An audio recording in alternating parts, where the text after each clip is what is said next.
All right, question 16 here in section 5 of the first GRE practice test.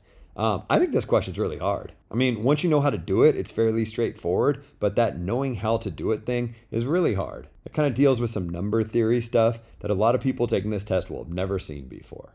All that to say, I'll show you how to solve it, but if you actually came across this on your test, I don't know, you might struggle with it. Anyways, we have this fraction right here, and we're told it's going to be expressed as a terminating decimal. That's really important. So when it says a terminating decimal like that, think some decimal that doesn't go on forever. So I don't know, 34517, sure, something like this. The nice thing about terminating decimals is they can always be written as fractions where the denominator is a power of 10. What am I talking about? If you take this decimal and you move the decimal place, let's see, 1, 2, 3, 4, 5 spots, you would get the number 34,517. But we don't have the number 34,517. We have that number with the decimal place moved 5 spots to the left. In order to move the decimal place 5 spots to the left, you divide by a 1 with 5 zeros after it. In other words, 100,000.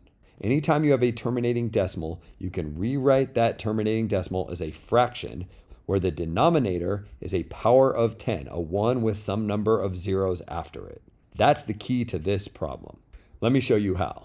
So the number that we have written as a fraction is 1 divided by 2 to the 11th power times 5 to the 17th power. Oh, I get calculators. Great, I'll just throw this into a calculator. Nah, don't bother. This number is so huge that you're going to get weird scientific notation. You won't be able to glean any information from this by putting it into a calculator. So how are you going to solve this? Well, you have to think about, I'm going to write this thing as a terminating decimal. That means I can write it as a fraction where the bottom is a power of 10. But the bottom's 2 to the 11th times 5 to the 17th, some number that's so absurdly large, I can't even write this thing reasonably. That's true, but if you kind of think about what this represents, I have a big product here. 2 times 2 times 2 times 2 times 2, a bunch of times. What, 11 times? Times 5 times 5 times 5 times 5, a bunch of times. How many? 17 times.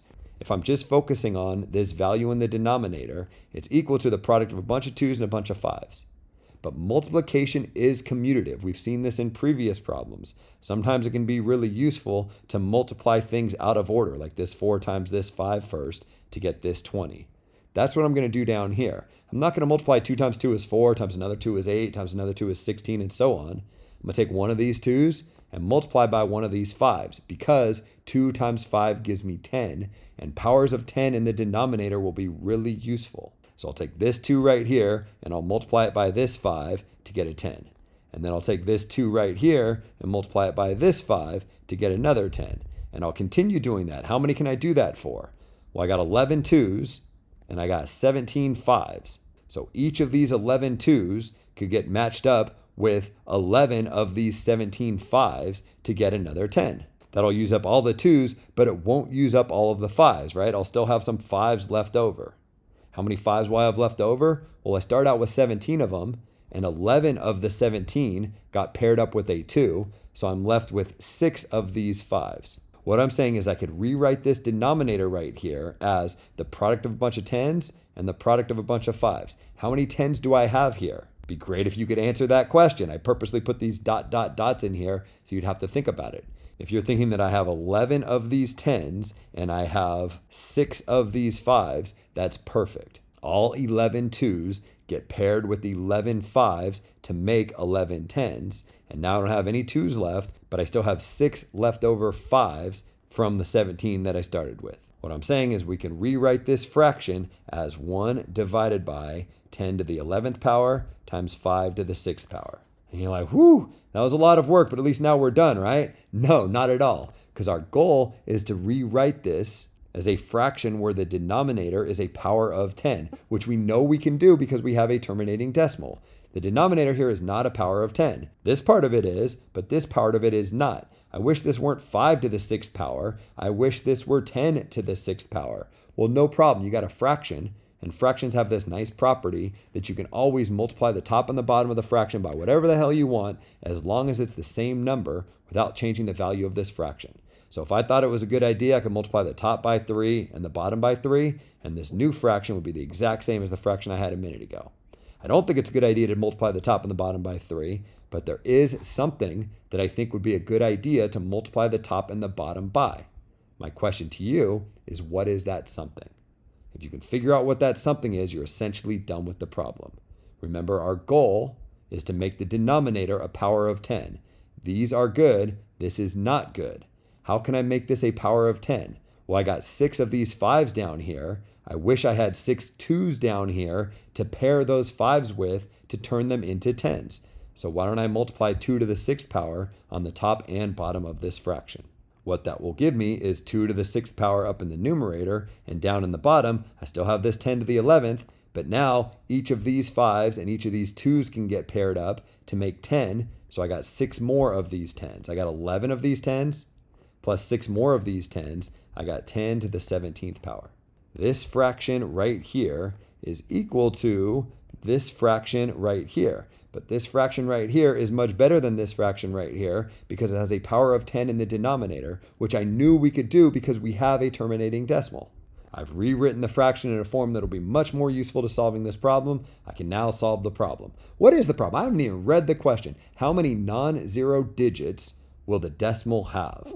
Well, think about what this would look like as a decimal. First of all, what's 2 to the 6th power?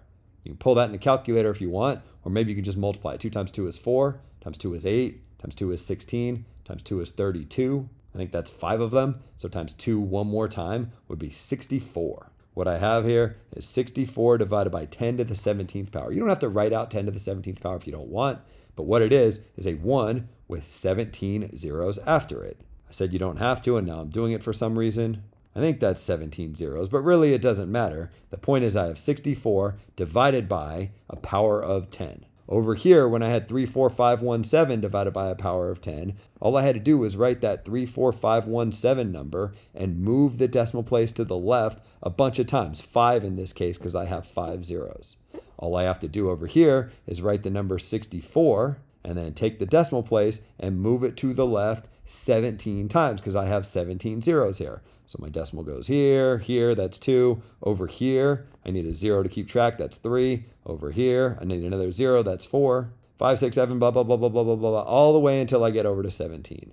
But I don't care about how many zeros I actually put in up here, a bunch of them, because the question is not about how many digits I have, it's how many non-zero digits. So I don't even need to count all these zeros.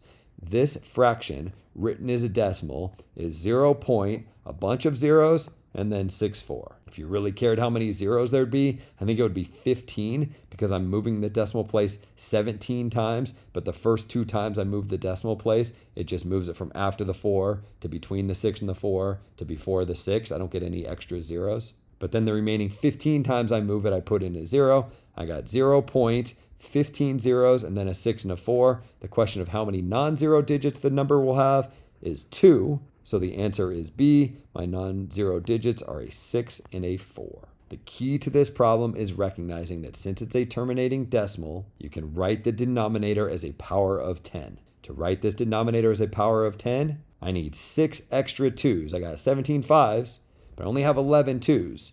Since 2 times 5 is 10, I need the same number of 2s as I have 5s. So I multiply the top and the bottom by 2 to the 6th power. That gives me 2 to the 6th divided by 17 of these 10s. It really doesn't matter how many 10s I have. I just need to figure out what 2 to the 6th power is. It's 64. 64 has 2 digits. 2 is my answer.